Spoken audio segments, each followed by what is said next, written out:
Hi friends, ఆది బ్లౌజ్లో ఉన్నట్టు హ్యాండ్స్ పర్ఫెక్ట్గా రావాలంటే ఇప్పుడైతే వీడియో చూసేయండి.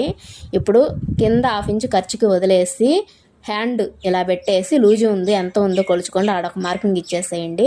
పొడవు ఎంత ఉందో అసలు ఖర్చుకి మార్కింగ్ ఇచ్చేసేయండి. ఆమ్ రౌండ్ దగ్గర కూడా అసలు ఖర్చుకి మార్కింగ్ ఇచ్చేసేయండి.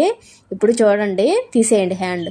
ఇప్పుడు ఇలా స్కేల్ పెట్టేసి ఒక లైన్ అనేది గీసేయండి స్ట్రైట్గా.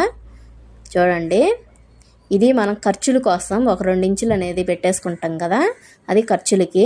ఇక్కడ 1 ఇంచ్ ఇలా గీసేసి క్రాస్గా ఆ లైన్ కలిసేటట్టు ఇలా గీసేయండి. అంతేనండి, పర్ఫెక్ట్ హ్యాండ్ కటింగ్ అయితే వచ్చేసినట్టేనండి. చూడండి, ఇలాంటి వీడియో చిన్న చిన్న టిప్స్ కోసం మన ఛానల్ని సబ్స్క్రైబ్ చేయండి, అలానే లైక్ చేయండి, షేర్ చేయండి మరిన్ని అప్డేట్స్ కోసం. చూడండి, చాలా అంటే చాలా పర్ఫెక్ట్గా వస్తుందండి. మీరు ఎన్నిసార్లు బ్లౌజులు హ్యాండ్స్ దగ్గర ముడతలు వచ్చినా ఈ టిప్ అయితే మీకు చాలా యూజ్ అవుతుందనే ఉద్దేశంతో